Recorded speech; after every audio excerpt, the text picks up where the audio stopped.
allegiance to the flag of the United States of America and to the republic for which it stands, one nation, under God, indivisible, with liberty and justice for all. Yeah, I know, right? I'll remember next time. Welcome to our Monday, October 16th school board meeting. We will start with our agenda approval, deletions, additions. Dr. Varacco.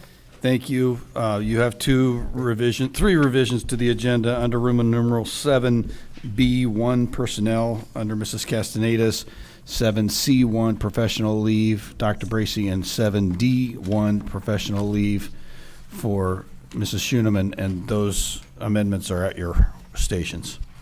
Move to approve the revised agenda. Motion by Dr. Medlin. Second. Second by Mr. Marshall. Any discussion, questions? Hearing none, all in favor? Aye. Motion passes. Thank you. Is there any correspondence this evening, Mrs. Kelly? There is not.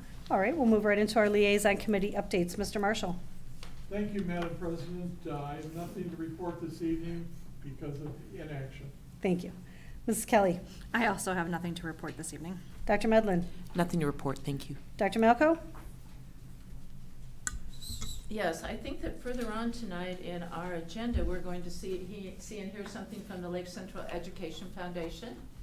So that is going to be very interesting. And as I told you last meeting, they have worked very, very hard on what I'm going to call a restructuring grant, although I'm not sure that's the real name of it. But I see some of the leadership here from Education Foundation and want to personally thank them on the behalf of Lake Central Schools for your initiative to do that restructuring submission that you've done. And as far as Dyer Parks, this coming Friday, the 20th at 1:30, they're having the dedication for a sensory garden at Dyer Parks. And sounds very, very lovely. They have the bright colors and they have the smellies, and it's going to be very, very beautiful. It's veteran oriented. It'll be located just right around the area where Mr. Nowalczyk Memorial is placed. So it's an extra special touch that Dyer has done to do a sensory garden. So if you could share that, all of you, with your special needs students and their parents and their teachers, might be a cool field trip for them. If you have any questions, let me know. Again, that's Friday the 20th. Thank you. And I have nothing for my committee, so we'll move into our official school board business topics consent agenda. Dr. Varacco. Thank you, Mrs. Seuss. Seek board approval for the minutes from our regular meeting on October 2nd, our executive session on October 11th, our special board meeting on October 11th, and approval of the claims, payroll, and extracurricular expenditures you received in your packets. So moved. Motion by Dr. Malco. Second. Second by Mrs. Kelly. Any discussion or questions? Hearing none, all in favor? Aye. Motion passes. Thank you. And we have no public comments regarding action items, so we'll move into our official school board business topics, regular agenda. Dr. Varacco.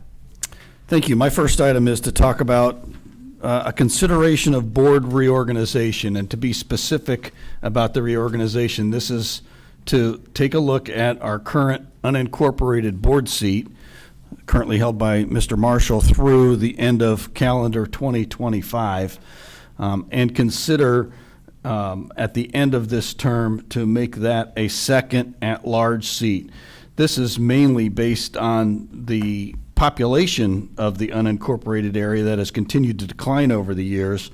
And according to the 2020 census, and this is data that we obtained from the Lake County office, St. John Township was about 68,997 people.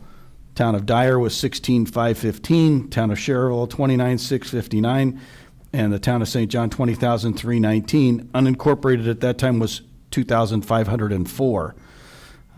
Their estimate for where we would be at the end of last year, which is the most recent data we could obtain, was overall St. John Township 70,527. Similar breakdowns in the three towns, and the unincorporated population down to 1,651. And so what I included in the board packet was a timeline that was devised in concert with our board attorney. And you see that today is where we introduce the topic, at our next board meeting, if everyone chooses to move forward, we would adopt a resolution that is in draft form right now, and then there is a process that gives the public a chance to weigh in if they should decide that they don't like this idea. The process can take 6 to 9 months, but if it goes according to how I would see it going based on my conversations with Mrs. Zick, we would be done, sometime next summer, which is, well in advance of the next election, over a year in advance of that next election. So I'd open it up to any questions from the board at this time regarding the census data, the idea, or the timeline. Mr. Marshall. Thank you. I didn't get a chance to, discuss this directly with you. While I have no immediate concerns with the concept or the idea, can you, for the benefit of the audience and everyone involved, elaborate a little bit more on the rationale behind this other than pure population? Well, the idea of having a board member from each of our 3 towns and one from the unincorporated area at the original time that the corporation was formed is that the unincorporated area was approximately 1/4 of the population. And so the idea was to get an equal representation from the various parts of the community, since we are a consolidated school corporation. As the population in the unincorporated area has gotten lower and lower, now it's not a true representation. Anyone in those unincorporated areas, as you know, Mr. Marshall, could also run as an at-large person. And so they would have 2 different seats they can compete for if they are in that unincorporated area. And of course, the people who represent Dyer, Schererville, and St. John, if they run for that particular seat, they're voted on by all, but they have to live in that particular town. Okay, very good. Point of clarification made, and I appreciate that. Thank you. I have Janice? a question. So the way you're looking at this, St. John Township falls where? Well, there's a section over by Rorman Park. No, I don't mean geographically, but as far as within these categories that you described. See, I had always, there's that large position which would include everybody. Right. But in addition to that, when I tell people where I live, I say I live in the unincorporated St. John Township. I always put those 2 together. Is that not correct? 'Cause Well, we all live in St. John Township. So if you don't live in one of the 3 towns, then like you're in an unincorporated area. Right. But the percentage of our population that's in an unincorporated area, as you can see now, is down below 3%. So you have less of an opportunity to have a true representation of the community if less than 3% of the population is guaranteed one of the seats. When you indicate the unincorporated is 2,504, that does not include the St. John Township at 68,997. It's part of St. John Township. So St. John Township is all of us, Right. okay? And then in St. John Township, there's Dyer proper, Schererville proper, St. John proper, and unincorporated. But the Okay, so- portion, the 4th portion of the unincorporated has gotten really small now. Okay, okay. So when you say St. John Township, you're talking inclusively of everyone? That's everyone, Okay. correct. All right. That's what makes up our school corporation. So where do I live? Do I live in St. John Township unincorporated? You live in a little section of unincorporated Schererville. You get Schererville services, I believe. No, I get St. John Fire and Police. I get County Police, Schererville Water, Dyer Phone. Okay. Dyer mailing address. So I didn't know where I lived. Unincorporated, yeah. Well, the southern part of Dyer is still one of the significant portions of our unincorporated territory, and then over by Rorman Park is the other big chunk. But, as we move forward, I expect the towns are going to do what they can to continue to annex the other areas, like the tree farm and part of our property down there on Blaine and Hunter First. So this amount is going to continue to shrink, I expect. Janice, to give you an idea, if I want to get rid of some electronic equipment, I cannot avail myself of Dyer's ability to take that and receive it because I don't pay a water bill in Dyer.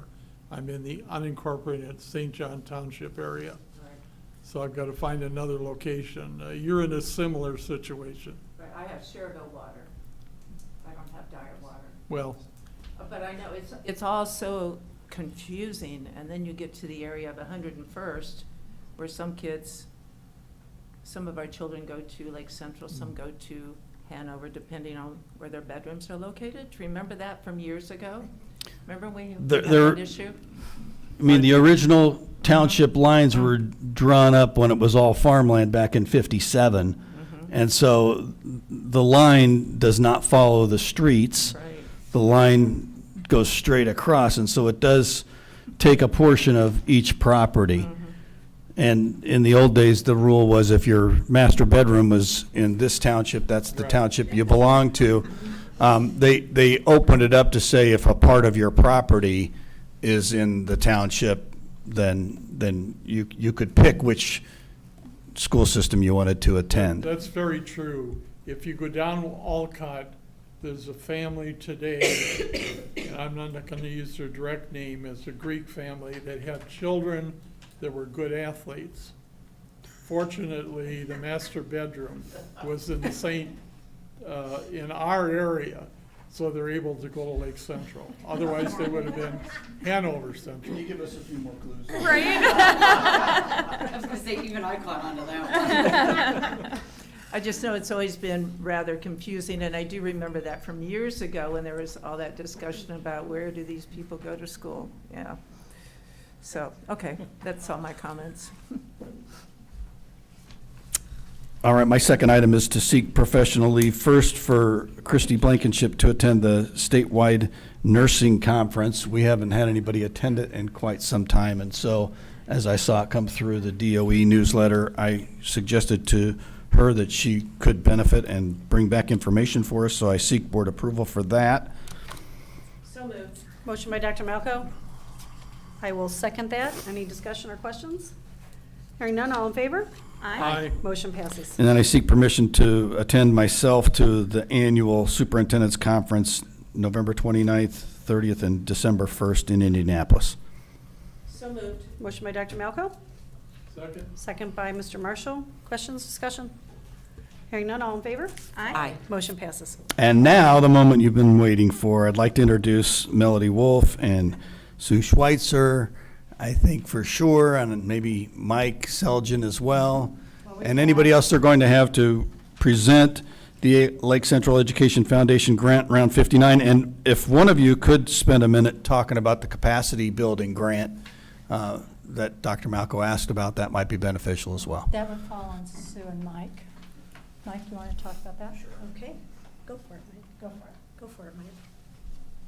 So there's a state organization called NPF, it's the Indiana Public Education Foundation Association, which we're a member of, as well as a number of other foundations within the state are. They sought out a grant from the Lilly Foundation to offer capacity building to education foundations. Part of that was for foundations that have paid staff members that they could go and get professional development. And then there was a portion for volunteer foundations to be able to bring in a paid staff member. The maximum amount of the grant was $10,000, and they were looking for the foundations to match some portion of that.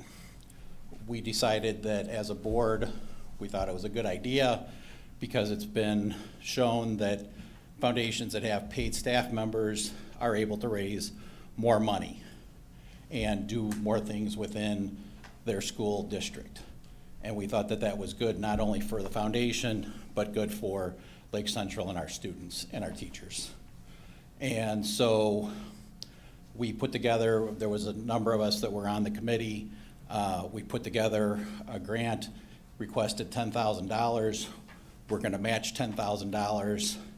And hopefully if we're awarded, we'll be able to at least hire initially a part-time administrative staff person that will be able to help us go out and raise money throughout the community. We will know by November 1st whether we're a recipient or not. It appears that we probably have a good chance. They were giving 5 grants. There were 7 foundations that applied, so the odds are sort of in our favor. And there was some money left over. The president of NFF was gonna see if they had enough money actually left over that they would be able to maybe fund all 7 of those. So we have a good chance of probably getting that.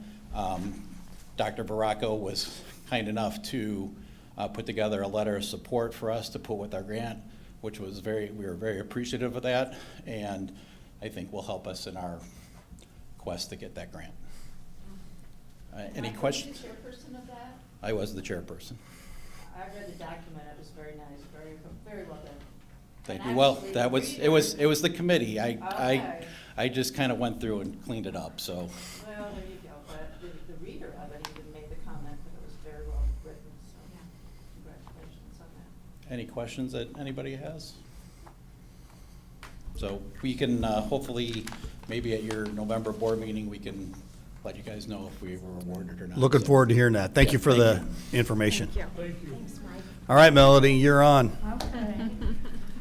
Well, once again, we'd like to thank the board for allowing us to come and present our grants. We have Mike, which is our treasurer, Zach, which is a board member, and Janice is our liaison.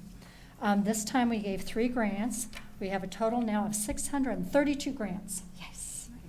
This time we gave $3,039.24 with a cumulative amount of $339. Nope. Whoop, whoop. Rewind. Rewind, first grade. $339,552 given so far. So that's yay. So, our first grant is Courtney Leonhardt from Coling Ukulele Program for $1,139.60. Courtney, come on up and get your check. Yeah. To enhance the Lake Central School Corporation Elementary School curriculum at Coling, I will present students with a new and practical learning opportunities. Learning the ukulele will help students broaden their knowledge and applying what they have been learning in music class to the ukulele. This unit of study will cover a variety of elementary music standards while containing interdisciplinary connections as well. So, congratulations.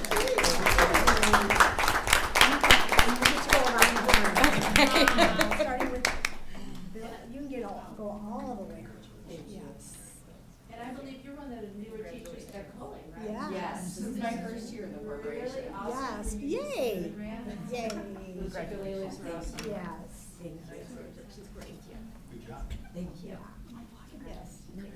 No, congratulations. Thank you. Excuse me for not standing. Oh, that's okay, thank you. Our second grant is from Allison Castle at Clark. The book was better for $999. Always. While we probably all can relate to getting stuck into binge watching late shows and spending our weekends on a movie marathon, sometimes we will lose out on the pleasure of sitting down and curling up with a good book. My goal with the Book Was Better project is to show my students, while the form of media is valuable, that a book is always better. I agree. Congratulations.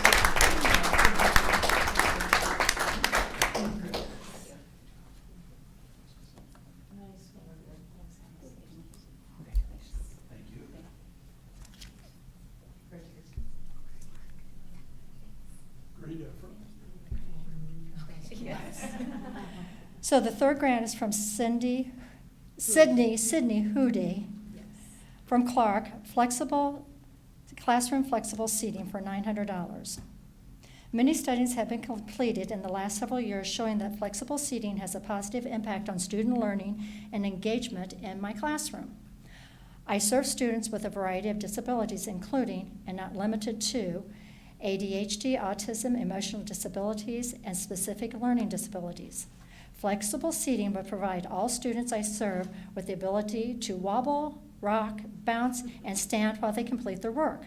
Movement while working has been shown to increase student engagement, help student focus, create more opportunities for collaboration, and fulfill sensory needs. So.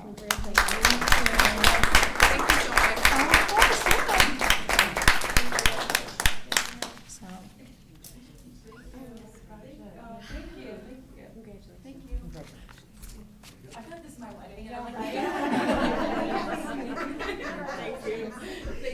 I found myself rocking.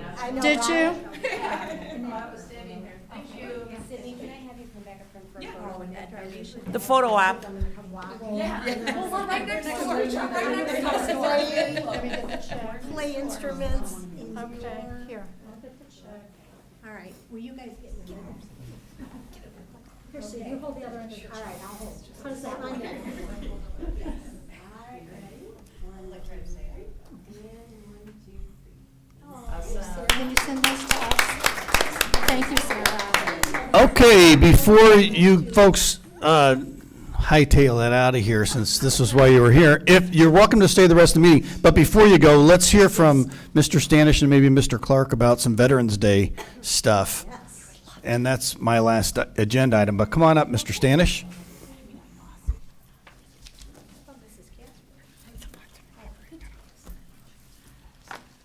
All right. Good evening, School Board, Dr. Bracco. I'm here with Tom Clark to present our annual Veterans Day ceremony flyer. We are going to be having this on Wednesday, November 8th to kind of kick off the festivities around the district. We felt that starting it early, because our school is so large, it would take away from some of the other schools, so we wanted to make sure that we set ours first, and then everyone else could kind of follow suit.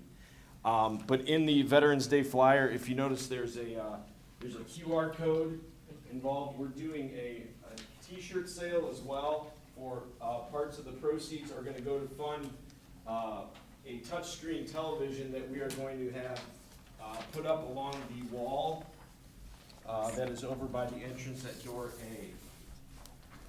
So please feel free to reach out and fill out the QR form and order your T-shirt.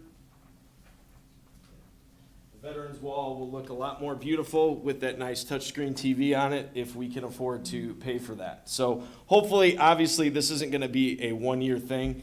So we hope that in the coming years that we can raise enough money to hopefully fund that nice touchscreen TV like athletics has down there on their hallway. So I think that would look really cool. It'd give students, staff, people around the district an opportunity to come in and maybe delve a little bit deeper into those people that are on the wall and learn a little bit more about them. So I have Tom Clark here with me today as well. Tom is a key part of this whole project itself. There's a committee of probably 30, maybe 40 people involved in this process. It's not just a one-man show.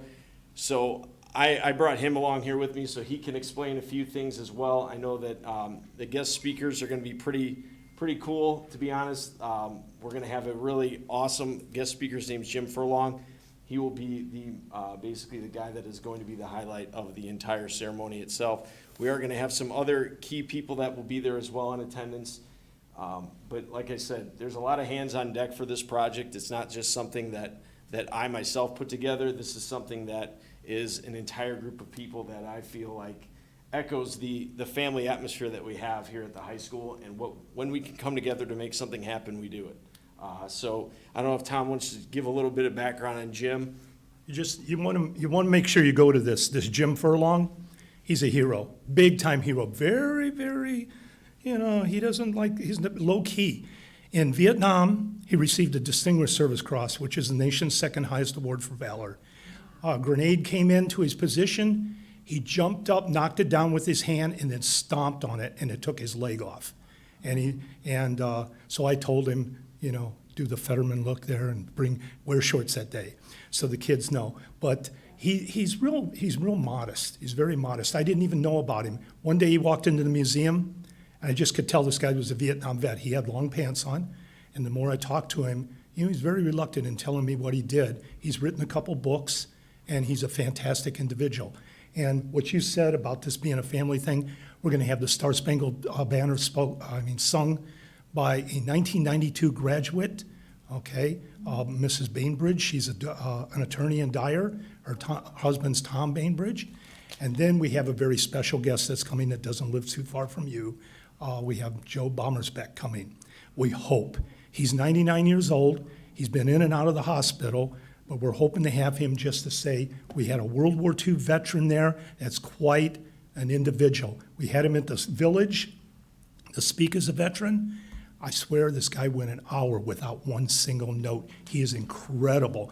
And he was Navy, and all he could talk about in the landing craft that he drove up on the beaches at Tarawa, all he could talk about were those young Marines, those 18 and 19-year-old Marines that he took up. He didn't talk about himself. He talked about those young men. And you'll want to make sure you come to this. This is something. You'll see what all your hard work is about. These students in the school, what do we got, 3,000 plus students? They'll all pile in there. And this man is incredible. He is incredible. This thing just gets better and better and better. We have so many committee members. Last year, I know he was scared to death, as I was.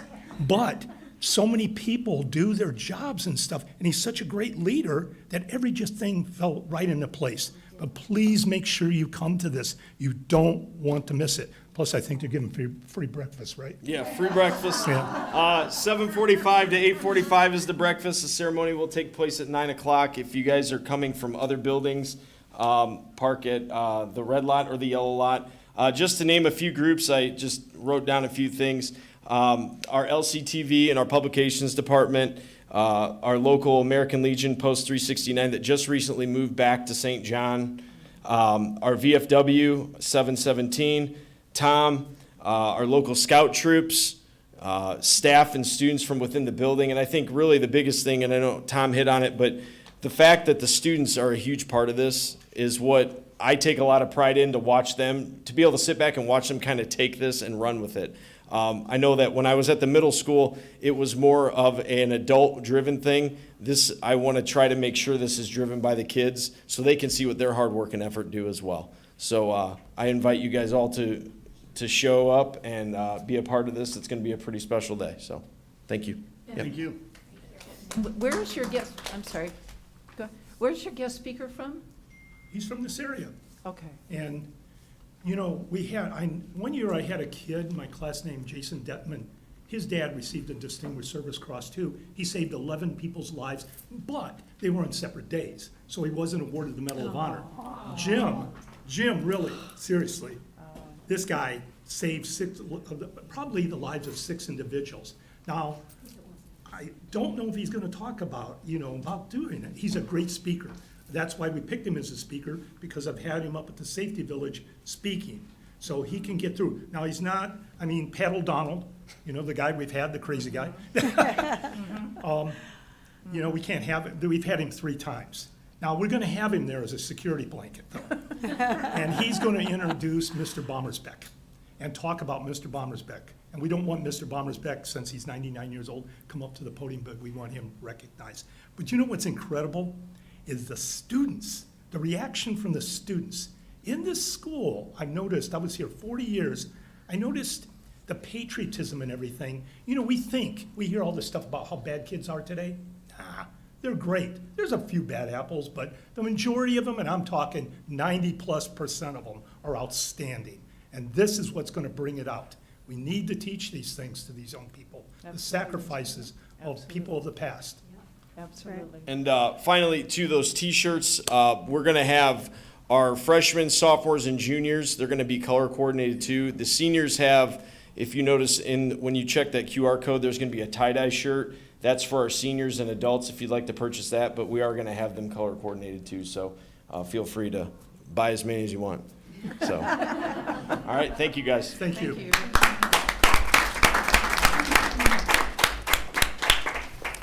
Okay, we're going to continue on with the business meeting of the board, but if you need to get on to other things, we certainly understand that. You could exit stage behind at this time. Left or right? Sarah will send us the picture. You can send No, send it to me. Whoever you want to send it to. I got it. Thank you. Thank you. I know, right, yeah.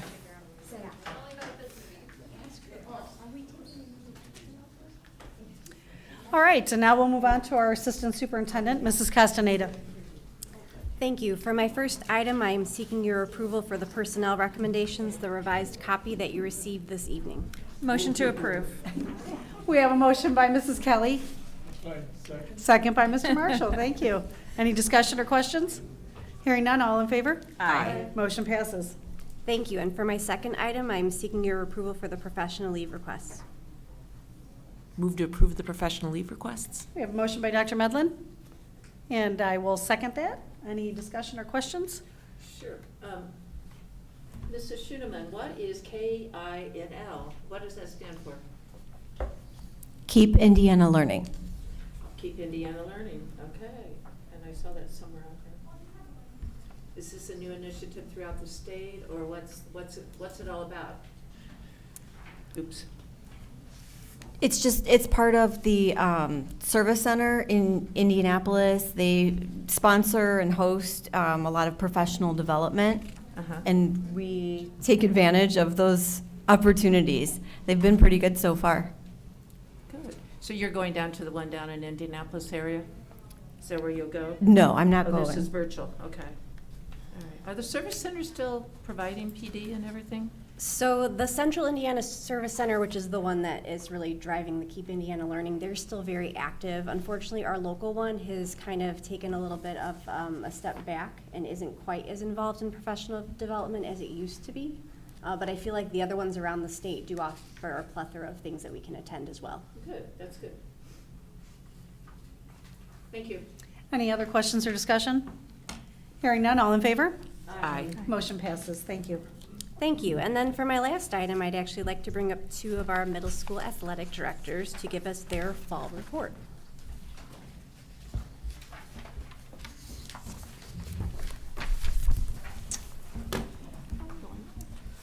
You guys have a copy at your seat, but if you want to move to a different spot to see, feel free.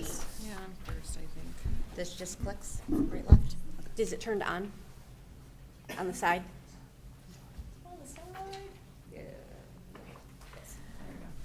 So we have Lori Smith with us, who's the athletic director at Clark, and then we have Corey Ardellis with us, who's the athletic director at Kaler, and then Lisa Huguenard couldn't be with us this evening, so those two are going to cover her section as well.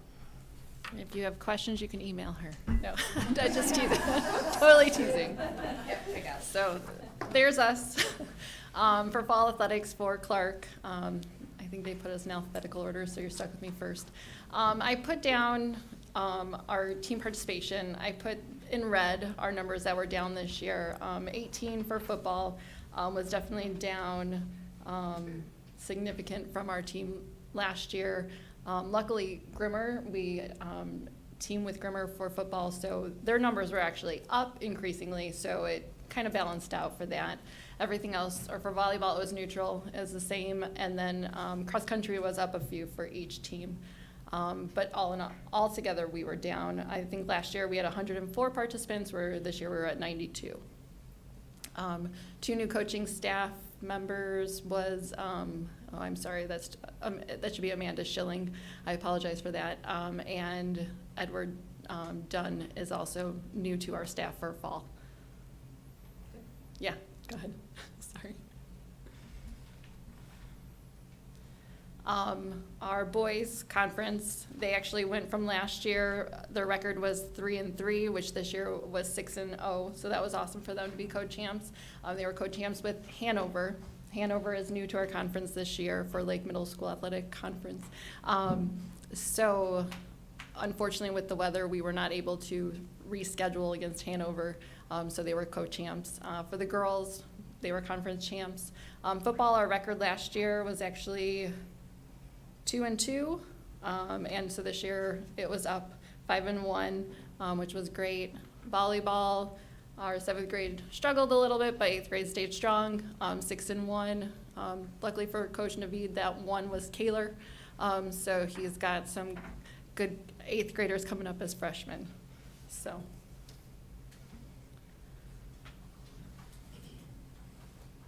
As for finances, when it comes to how much we spent versus how much we brought in, it was pretty balanced. We at least are in the positive. This has everything to do with the fall, so obviously we're positive in our account, but just so you can kind of see the numbers if you have any questions.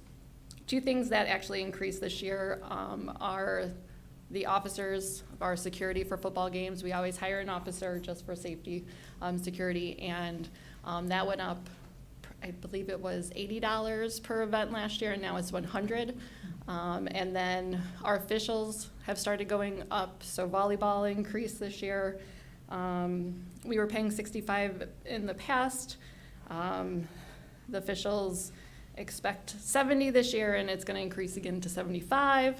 And football was $65 this year, and it's going to increase to $70 for our conference. And basketball is going from $65 to $70. So unfortunately for us, with all these costs going up for getting good officials and keeping our officers, we're going to be, as a conference, increasing our prices from $3 to $4 for our gates, and then $5 to $6 for adults. So that'll be in next year, starting next season or next school year.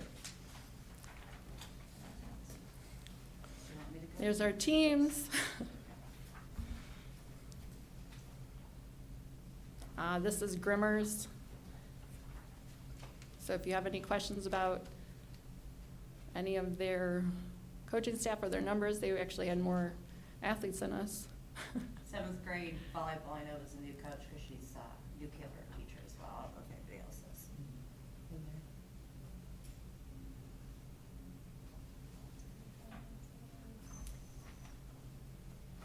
Her records.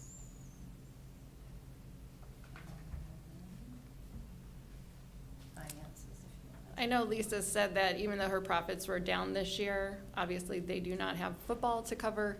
So football definitely brings in probably the most. So she said that her account is in the positive, even though obviously their profit this year with starting up the concession stand especially, that always is a bigger cost in the beginning. So obviously she expects to gain some of that back.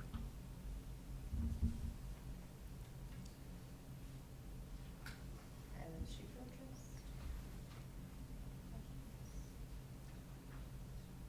Where do they run cross-country at Grimmer? Where's The field, I think there's the field next Right to beside them. On the east side. Yeah, across the the east ditch. side. right beside it there? Right next to their parking lot. Yeah. They just run up round and round, or?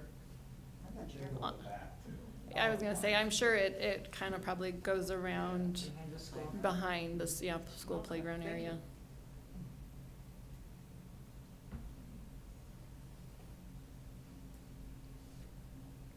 I'll switch with you. There, you get the clicker now. I don't know All if you want right. I was gone most of fall, athletics, because I had foot surgery. I'm still limping, but I'm here. We had just one new coach, 8th grade volleyball, Courtney Blackwell, who I do believe is a Lake Central alumni. Our participation was about normal for cross country this year. Football was definitely down. I think last year we had about 49 kids. And then volleyball is roughly the same. Every year they keep 13, 14 kids. So that's about the same. Boys conference, they were 4-2. Girls were 3-3. Football with a lower amount. Clark had the football team this year. Ours was not so great. We had a lot of injuries too. 7th grade girls 6-1 in the conference. They came in 3rd, and 8th grade came in 6-1 and came in 1st in the conference. In terms of expenses, you can see what we took in, on the left, and we took what we paid out on the right. As Lori mentioned, officials have gone up, security has gone up, the timing machine has gone up. So some of our expenses were a little higher than we had expected this year. And always the beginning of the concession stand is a lot of work as well. And then I think there's another slide in there.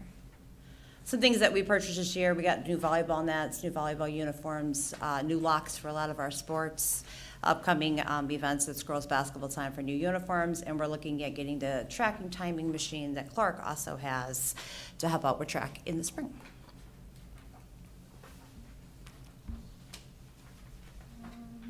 So those purchases that you need to make, the larger ones that you just discussed, Mhm. do you have a separate account that those come from, or does where's the? So each sport has an account that the participation fee the parents pay goes to. And generally, those things come from those accounts. Sometimes the overall athletic account will help out, just depends on if there's not enough money there or there's just a great need. Like I think with the volleyball nets, they paid half, I paid half out of the athletic fund. Okay. Uniforms are usually the same too. I'm sorry? Uniforms are usually the same also, so it'll come half out of their account and half out of the athletic account I see. to cover uniforms. So each sport has their own separate account that Yes. comes from the parents, okay? Mhm. What is the LMSAC? Refresh my memory. Lake Middle School Athletic Conference. Okay, Lake Middle School. And in the conference, Lake Central and you said It's Hanover? the three of us, Hanover, Lowell, Pierce, Highland, and Munster. Okay, all right. Now, I have a question for you, because this is what someone told me, and I'm just trying to figure out what this means. They told me that IHSAA has no control over the middle school athletes, or the athletics. Is that true? That would be a Chris Enyart question. Oh. No, I just teasing. Obviously, we follow what the high school does, so regardless of what we fall under, we're always gonna follow the guidelines of the high school, just to stay suit with them. Okay, so you follow the athletic handbook is what you do for Lake Central? Absolutely. Mhm. Okay. So for here's a specific example, can the middle school cross-country runners run in races after their season is over? Like outside races? Mm-hmm. Yeah, I would assume so. I'm assuming that for middle school, as long as they're signed up, if they signed up individually or through Right. the team, I guess I don't Okay, know I'll ask Chris. enough I think it would be the about- same as at the end of basketball season, then a kid decides to play AAU in the spring. As long as they're not in As season long with as us. they're Yeah. in season, Mhm. then they can go ahead and do a race. Okay, okay. Now, I have this question too, because I keep getting questions about this. At the middle school, do we have girls softball, like a lot of the area middle No. schools? No. No. We do not. I'm very surprised at that, because a lot of middle schools have it. Do they, Janice, where? Munster, Crown Point, For Kankakee middle Valley. school teams? Kankakee Valley. I know, I'm even not aware of Maryville, it. I know Maryville has dropped a lot of their youth programs, so they've been trying to pick them up. And a lot of the area, I think, when they do drop those youth programs, that's why the middle schools are trying to pick them up. Is kind of what I've heard through why they have started adding more to the middle school. I know. Yeah, and like they're saying, we don't have the freshman team either. No, they don't have a middle school team. They have their local town programs that middle schoolers can participate in, but Crown Point doesn't have a middle school softball team. Oh. Neither does, yeah. Well, the And some coach might be, thinks- and even in our conference, they're just considered clubs. So they're not necessarily funded through athletics, they're funded as a club, just like our tennis and our golf is. So it's all through club, through the high school, Okay, okay. so. Yeah, I just know that some of the area schools are doing the Right. softball, that's why I thought I'd ask. And I know, like I said, Maryville, I've heard that they've lost a lot of their youth programs through Maryville. So that's why the middle school just has been trying to pick up as many different activities to keep their kids more involved Right. and keep them busy. Yeah. Okay, thank you. Any other questions? All right, thank you both so much for coming to present. Thank you. Thank you. Okay, our Director of Primary Education, Dr. Bracy. Good evening. I am seeking approval for the professional leave request in your packets. So moved. Motion by Dr. Malco, Second. second by Dr. Medlin. Any discussion or questions? Yes, Hey. the Sorry. LETRS training, what's the LETRS? So, you know, the science of reading is coming. The state is requiring all schools to Martinsburg to align everything with the science of reading by starting next year. But we're getting a head start on that, and that's what our next presentation is also about. But our letters training is going to provide teachers, it's professional development. So it teaches them like the science and the ins and outs of reading, and it teaches them how to use phonics and all the different categories they have to teach reading to our elementary students. So we start that program on Friday. Right, yeah, that would be great. Yes. So, yeah, the whole language caught up with us, didn't it? Well, not with us, because I think that we Right. still. I think that's how we were taught, phonics. yes. Yeah. Mhm.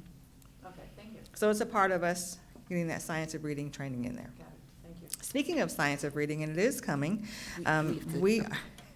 we have been training our teachers, we've been using the Reading League to train our teachers in a lot of the areas of science of reading. And by Wednesday, we will have trained about 45 teachers so far this school year. So tonight we have Lynn Kasperin, who is one of our reading specialists at Holman. She's going to come up and speak to you all about what she's been learning with the science of reading. Oh, awesome. Come on, Lynn.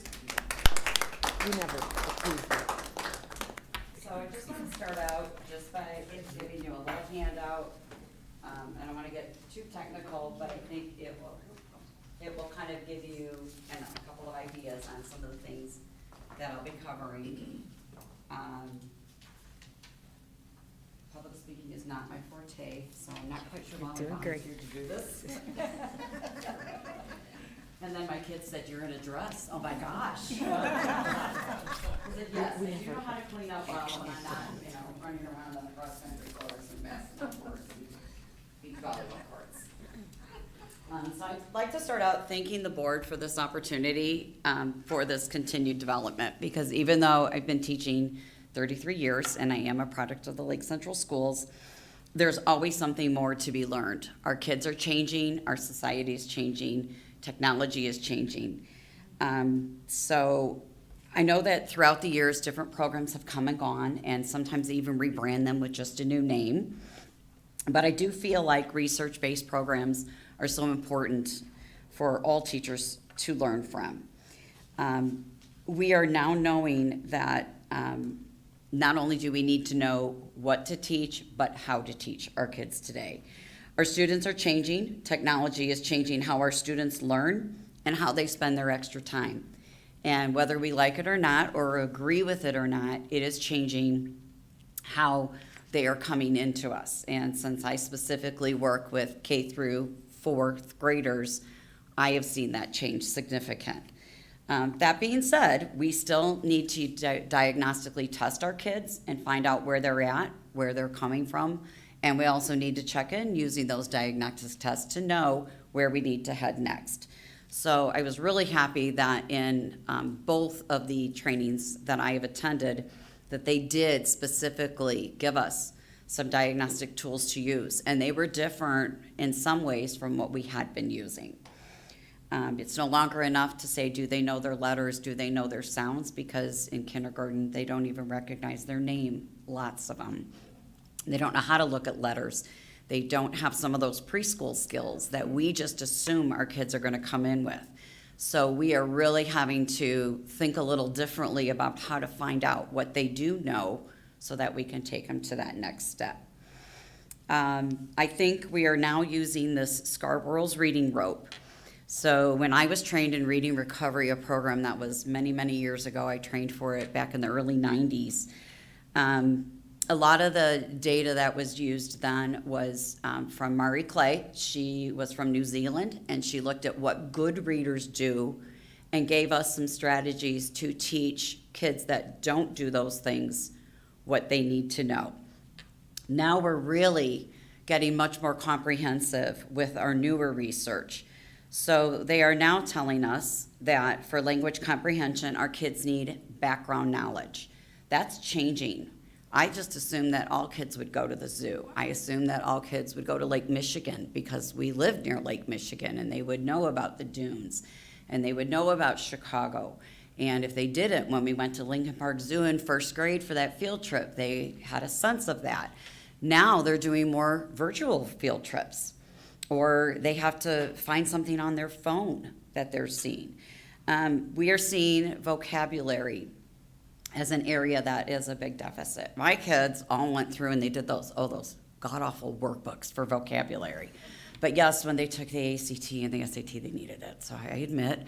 But now our kids don't have those. Now we use these picture books that have all this rich vocabulary to help our kids draw pictures and to use vocabulary. They need that. Again, they're not coming in with that. The language structure, I happen to have a son who, if I said, oh, does that sound right when you read? He'd say, yes, it does. And I'm thinking, are you kidding me? No, it doesn't. So he is a very phonetic reader who relied on background knowledge and lots of phonics to learn to read. We know now how important that is, especially our ELL kids that are coming in, our level ones that are learning how to say hello and goodbye and look at people in the eye and come up with a sentence. Verbal reasoning, that's obviously those inferencing, those are those skills that are coming later.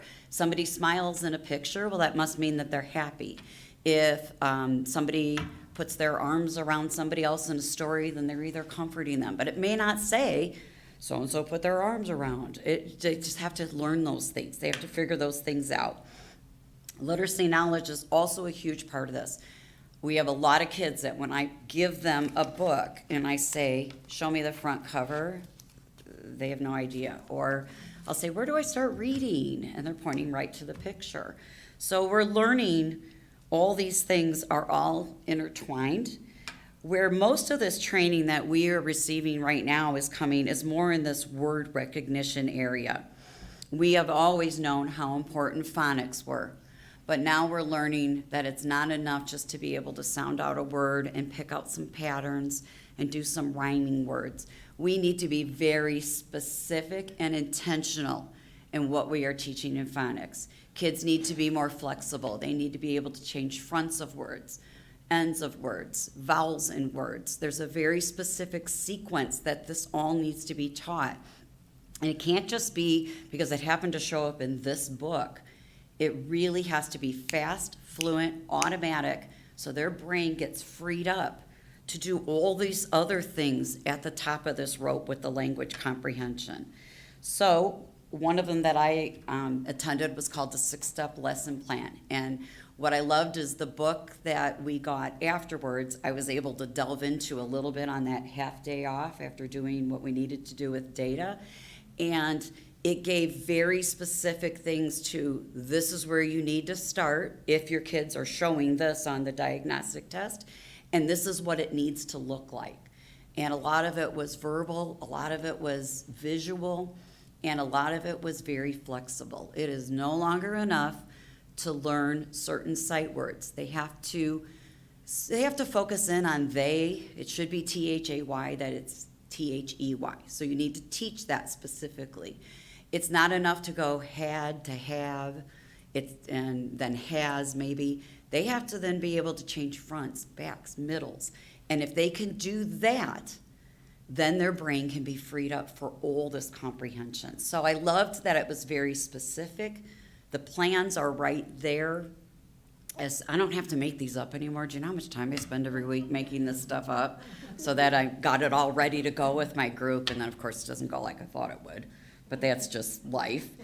But, they have to be able to auditorily do things. I always did, A, apple, A. And I found out that I really should be doing the sound first because kids learn sound and talking before they learn print. And so I was like, gosh, 33 years and now I figured I'd have been doing something wrong all these years. They really need to be able to do these things. So we're doing a lot more with an intentional teaching with our groups, especially because I am Title I in small groups. I looked, then the other one I went to was on multisyllabic words, because my 3rd and 4th graders are getting really hung up on not being able to break apart these long words. And I was so excited to see that some of what I was doing was right, but then they gave me a few more tricks to put in my bag that I've already tried with a couple of my groups. You have to be able to do that. That's what's holding them back, and that's what my diagnostic testing tells me. Although I have to admit, it was a little rough going through it, because I was like, okay, now what am I supposed to say? Now what are they supposed to do? Those were the 2 trainings that I've attended so far. And I do appreciate that we not only are getting the training, but getting the materials to come with the training, because, you often go to these things and you get all excited about it, and then you try it, and if it doesn't work the way you think it's going to, then you're kind of stuck again. So now we can talk to each other, and we have the things that'll say, well, if this is what you're seeing, then think about going here. And if they've already done that, then move on. They're ready to go. Don't get stuck in doing it just because it says you're supposed to. Think about where to go next on your flow chart, and it may not be A, B, C, D. We may get to skip a step and move on. So, thank you.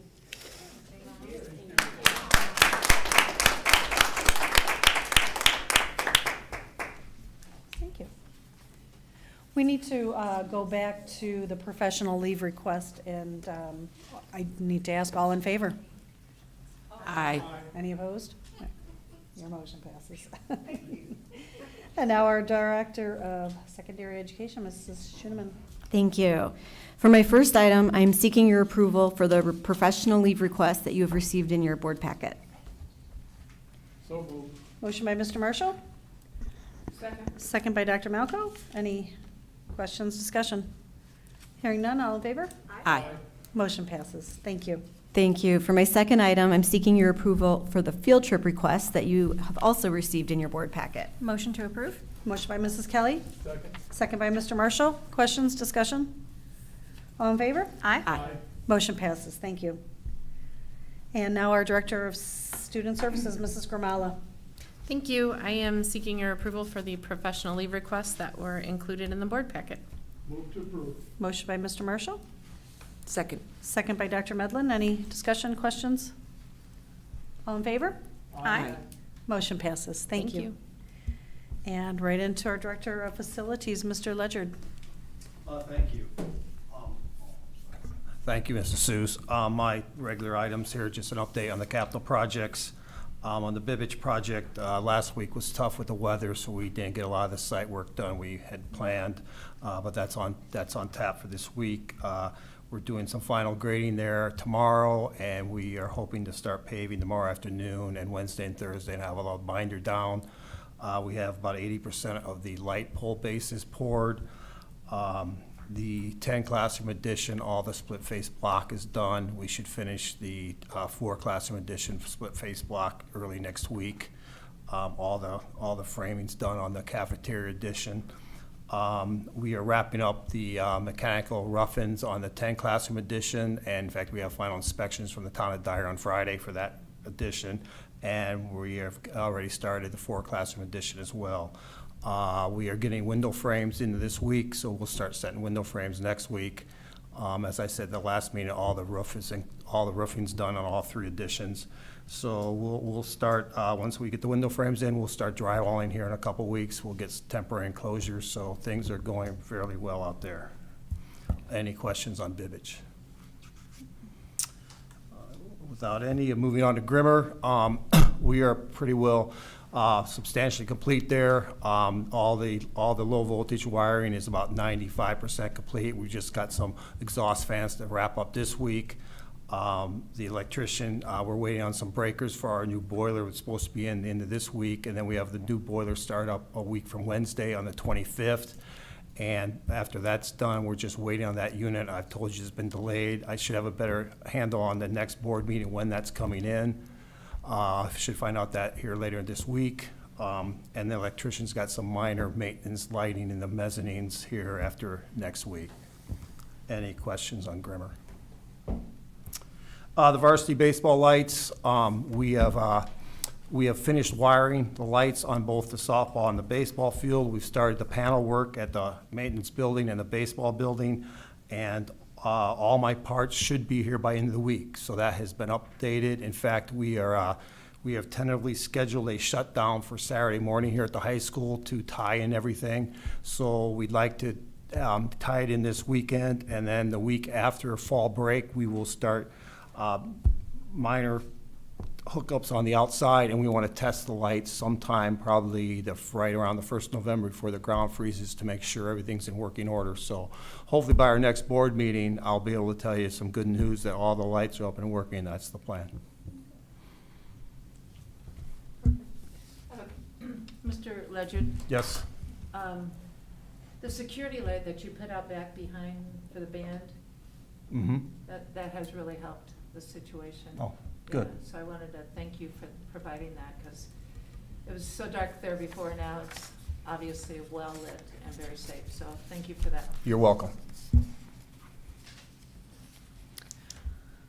All right, on to our Director of Business Services, Mr. James. Thank you. My first item is to seek your approval for the donations that were included in your board packet. So moved. Motion by Dr. Malco, Second. second by Dr. Medlin. Any discussion or questions? Hearing none, all in favor? Aye. Motion passes. Thank you. Thank you. My next item is to give the board an update on our fall ADM count, as you know, which is the basis for our funding. So in your board packet, I included a comparison of this fall ADM compared to last fall's ADM. There's 2 pages in there. The first page is by school. You will see that we are currently down 74 students from our count from last year. And even though we're down, we're actually pretty happy with that, because in the early summer, it looked like it was going to be over 200. So you can see each of those respective school levels there. But where I really want to focus on is the second page, where I compare the grade levels across the district. And this compares the, really it's obviously showing the same 74 students down, but when you look at the far right column, change in the cohort, meaning, how does this year's 4th graders compare to last year's 3rd graders and so forth. And you will see that we have more kids in every grade level than we did the prior year group, except for our junior class. Currently at the high school, they're down 10 as compared to where they were last year as sophomores. But everywhere else, we have more students in. And then you ask, well, then how are we down 74 students? And it's because of the change between the seniors that graduated last year and the incoming kindergartners this year is 221 kids less. So really, we have, if you take that part of the equation out, we had more like 150, I won't call them move-ins, but people who've come here, as we've always liked to say, we're still consider ourselves a destination of choice, and these numbers show that.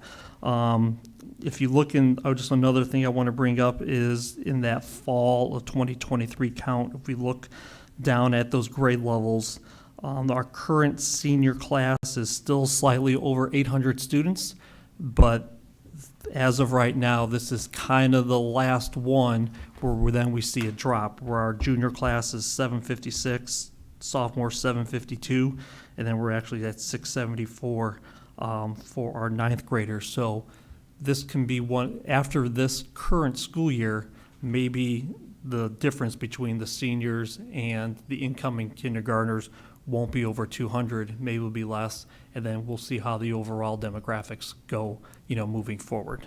So, any questions on that? There seems to be quite a few new students coming in at the middle school then, based on this, right? Yes. Middle school subtotal? Yep. Yeah. Well, and as I also just said, that 9th grade class at the high school was significantly lower. So when those left and then the new 5th graders came in, that increased the middle school number a little bit as well. But you're right, as I said, each grade level has more kids than they did last year.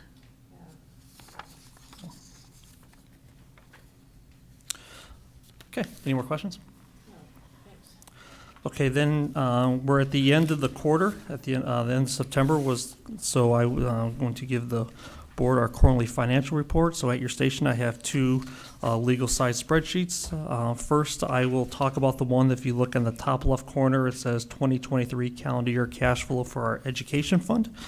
Our education fund is where our funding comes for the state. This pays for the majority of our teachers and aides and everything that is classroom related. And I will say that the revenue is based on the current funding formula, based on our students being down. But on the flip side, most of our money that we get goes towards salaries and benefits for our staff, over 90% of this amount. So our estimated amounts for October, November, December expenditures are based on what our staffing and our pay rates are currently. As you know, we are in the midst of negotiations with our teachers union and working on pay increases for hourly staff. The hourly staff will, those increases generally start in January. But when we look at the bottom right-hand corner here, and it looks like we're operating currently, $2.3 million to the good, that is great. But it's a little misnomer because those pay increases for our staff for this year are not incorporated into this yet because we haven't finalized that. It's part of the negotiation process. So whether or not our health insurance costs are going to go up because we're dealing with higher claims there, or whether or not it's going to be in the teacher salaries or certified classified staff lines, we're not sure. I never predict what the amount's going to be because that's what the negotiation process is for. So as you know, we try to operate as close to the margin as possible, knowing that this piece of these dollars here will play in to what we're going to be able to utilize for health insurance rising costs and for pay increases. So any questions on that before I go to the second page? Your percentage is where you want it to be? Yeah, if you look at the top there in the middle, it's our cash balance goals. Our average cash balance is approximately 12% of our overall balance. The rule of thumb is 10 to 12% to be in that range. But again, it's a little higher for these next few months. Once we settle with the LCTA, we will work on doing a retro check. So really, that goes back to September 1, so that's a third of their new money is not incorporated into yet. So then once we pay those out, the November and December cash balances will be lower, which will put that percentage more into that 10 to 12% range. And then the second page, again, that first page was just the education fund. Excuse me. But as you know, we rely heavily on our operating referendum from our taxpayers and then also our operating fund, and really all those funds work together now. So if we really want to get a true reflection of how we're doing as of right now, this is the more accurate page. And very similarly, if we go down to the bottom right-hand corner, it looks like we're operating $4 million to the good, and as of right now, we are. But for the same reasons I just mentioned for the last 5 minutes, we do have lots of additional costs that we are going to be incurring here and then spreading out for the next school year. So other than that, we're happy with where our financial position is. We are, again, grateful for the monies that the state legislators put into this funding formula for this year. And just to, we keep telling the board, if you remember from our talks after the budget session was done, the new money to schools in the biannual budget was front-loaded heavily in the first year. We're only projected to get between 1% and 2% new money next year. So we have to be very concerned about, everything with the ADM count and how that's going to play into our new money next year of, how much of this do we need to, go all in on this year, and knowing, maybe conscious of the second year too. So again, we've been really what we've been focusing on here for the last month and a half, and we will continue for the next 2 weeks. So any questions? Your cash balance percentages, I'm sorry, your cash balance percentage is what, 25%, is that? That is correct. Yes, we're in the business of not hoarding money. We want to put this money back into our students, back to our teachers. And again, when it comes to this all-in page, this is where we also have to hedge a little bit, because you never know when a boiler is going to go down, or a roof may blow off, or something, those unexpected costs. You need to have a higher cash balance there. So that 25 will go down after these additional expenditures, but when we're all in, we tend to like to have that more in the 20% range, because it's more than just the salaries and benefits. But we are very comfortable with that, knowing that we don't want to overspend. And we've talked about that here recently, that we just need to make sure we're in a financially good shape. So, and we currently are. So, any other questions? All right, that's all I have. Thank you. Thank you. And there are no public comments this evening, so we'll move right into board comments and consideration of future agenda items. Mr. Marshall. I have nothing this evening, thank you. Mrs. Kelly. No comments either. Dr. Medlin. I just wanted to say it was excellent to see in the board packet all the conferences that teachers and administrators are going to learn and going to share with other people. That I find that excellent. Thank you. Thank you. Dr. Malco. Right, and I really enjoy seeing the plan that's developing and coming at the primary level, where we're using Ames Web and we're digging into the data and probably having data meetings, right? And all those good things that need to be happening. So it's very good. The band, if any of you are interested in the band, I happened to find out that they have the parent night. They always do their show before they go to competition. And it's on November 8th, which is, of course, is the same night as our meeting at T-Bowles for the school board. But if you're interested in seeing the band show, rather than driving to Indianapolis or Toledo, Ohio, it is on November 8th, probably about 6 o'clock. Okay, that's all. Thank you. And I just have, good luck to the boys soccer. They're going to semi-state on Saturday, and our cross-country boys and girls, their regionals is also Saturday, so good luck to them. And with that, board calendar, future activities, Dr. Veraco. Thank you. Our next meeting is November 6th, but I want to talk to the board briefly about considering a special meeting. Mr. James alluded to the fact that we'll be doing negotiations with our teachers group in addition to studying our healthcare plan this Thursday. And so we have a lengthy session scheduled for that day. Whether we conclude that day or need a little more time one of the next couple days after that, we're interested in having a special board meeting on Wednesday the 25th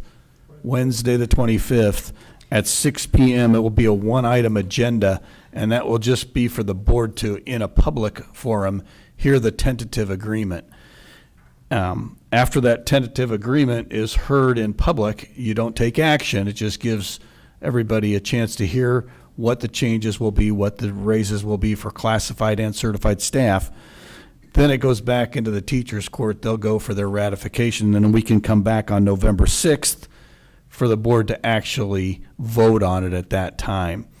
And so this is following the Employee Relations Board requirement that we give the public a chance to digest what we say it's going to be, then the teachers get a chance to vote on it, then we come back and the public has another chance to weigh in should they want to. And so I will send an email out. I'd like to get something from the board in response that October 25th, 6 p.m. is good for a brief meeting. Shouldn't be more than 20 minutes. And then we can have Mrs. Nowacki post that for us. We need 72 hours notice on this one. I don't know why we can't be consistent on how many hours we need to post in advance, but we'd like to get that posted by the end of the week so that we can meet next Wednesday. Works for me. Yeah, it works for me too.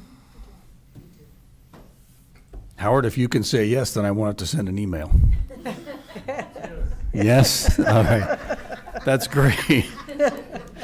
All right, thank you. That's all I have for tonight. Thank you. And do I motion for adjournment? Motion to adjourn. We're adjourned. Thank you.